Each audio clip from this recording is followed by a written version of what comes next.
ఒక మనిషి గురించే నీకు 20 ఏళ్ళ దాకా అర్థం కాకపోతే దేవుని గురించి అర్థమవుతుంది మనకి. ఇంకా రోజు మనం నేర్చుకోవాలి. ఏం చేయాలా?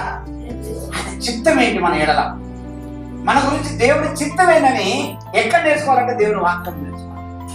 Praise the Lord. అందుకే ఆయన సన్నిధిలో కనపడాలి. ఎక్కడ కనపడాలా చెప్పండి? ఆయన సన్నిధిలో కనపడడానికి సిద్ధపడాలి. ఎప్పుడు పోవాలి దేవుని మందిరానికి? ఎప్పుడు వెళ్ళాలి నేను దేవుని దగ్గరికి? ఎందుకంటే దేవుడు నాతో మాట్లాడు.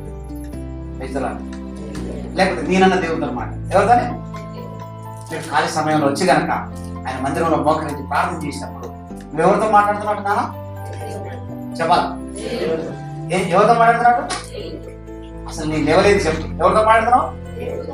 నీ లెవెల్ ఎంత అనుకుంటున్నావు? ఎవరితో మాట్లాడే లెవెల్ ఇది? దేవుడితో మాట్లాడే మామూలు లెవెల్. దేవుడితో ఎవరు మాట్లాడతాడండి? పెద్ద చదువులంత మాత్రమే మాట్లాడగలుగుతావా? ఆయన సన్నిధికి వచ్చిన వారు తప్పకుండా, ఆయన సన్నిధికి వచ్చిన వారు తప్పకుండా ఆయన చిత్తానుసారముగా ఉండుటకు మనం సిద్ధపడాలి. మనం సరి చేసుకోవాలి. ప్రతిరోజు నేర్చుకోవాలి. ప్రభువా నా ఎడల నీ చిత్తం ఏంటి అడగగలిగితే దేవుడు నేర్పిస్తాడు. Praise the lord. ఆయన చాలా వరకు మనమే దేవుడికి చెప్తాం, ప్రభువా నేను అక్కడికి పోతున్నా, నువ్వు నాతో పాటు రా. ఏంటిది? నీ పోయాక నాకు బస్సు దొరకాలి, నాకు సీట్ దొరకాలి. ఏది? నేను పోయినాక అందరు నాతో మంచిగా మాట్లాడాలి. ఇదే అసలు నువ్వు ఎందుకు పోతున్నావు?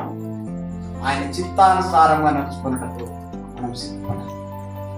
మనం అప్పగించుకోవాలి. దేవుడు మన పాపములు, మన అపరాధములు, మన యొక్క నేరములు ఇవన్నీ కూడా ఏం చేయాలి? దేవునికి అప్పగించాలి. అయ్యా నేను ఫలానా ఎవరన్నా ఈ రోజు నుంచి వాటిని విడిచిపెడుతున్నా, నీ చిత్తం ఏంటి నా మీద అని అడగగలిగితే ఆయన దారి చూపిస్తుంది. ఏం చూపిస్తాను నీకు?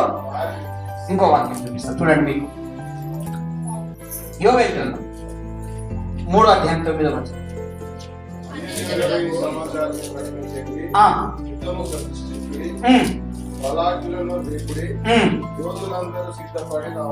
యోధులందరూ కూడా ఎందుకు సిద్ధపడాలి అంటే దాన్ని ఎదుర్కోవడానికి సిద్ధం. చర్చిలో ఉన్న పెద్దలందరూ కూడా, బలవంతులంతా కూడా ఏం చేయాలి?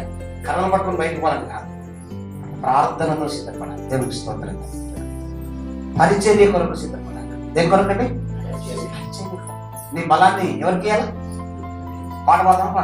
నీ బలము నీ ఘనము ప్రభు యేసుదే. ఎవరిది? ఈ బలం ఎవరు ఇచ్చారండి?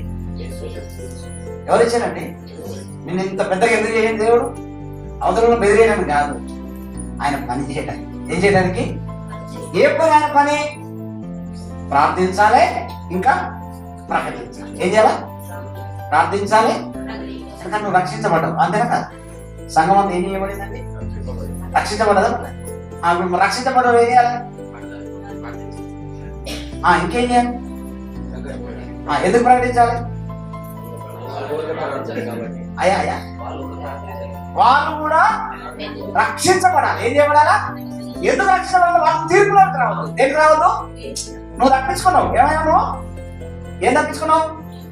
తీర్పుని తప్పించుకున్నావు. కానీ నీ సహోదరులు కూడా ఏం తప్పించుకోవాలన్నా అది మహాక్రూరమైన మన దజం అవుతాం. ఎలాంటిదన్నా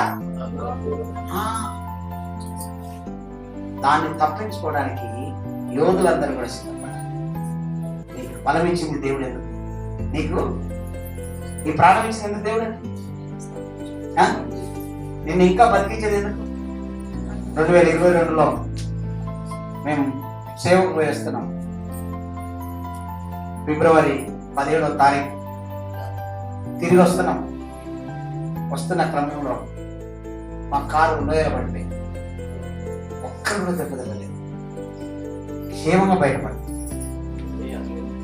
కారు రుజువుతయింది కానీ మాకొక్కరు కూడా దెబ్బతగలేదు. ఎందుకోసం బతికి వచ్చి దేవుడు ఇంకా ప్రకటించాలి. ఆ యాక్సిడెంట్ తర్వాత ఎక్కువ సేవ చేసింది. అంతకుముందు చేసింది దానికంటే ఎక్కువ అవకాశాలు వచ్చింది. Praise the Lord. నువ్వు సిద్ధపడి ఉన్నట్లయితే ప్రభు పని కొరకు నువ్వు సిద్ధపడి ఉన్నట్లయితే ప్రభు నిన్ను తప్పకుండా వాడు. నువ్వు సిద్ధపడాలి. సంఘం ఈరోజు ఎలా ఉండాలి అంటే దేవుని పనిని విస్తరింపజేయడానికి సిద్ధంగా ఉండాలి. దేవుని పని విస్తరించడం ఎందుకంటే నీలాగా అనేకులు ఏం తప్పించుకోవాలా? ఏం తప్పించుకోవాలా? నీకు అర్థమైంది శిక్ష నుంచి ఎట్లా తప్పించుకోవాలో నీకు అర్థమైంది. అందుకని అవతల వాళ్ళకి ఏం తెలియట్లేదు, ఆ శిక్ష నుంచి ఎట్లా బయటపడాలో నీకు తెలిసింది తప్ప.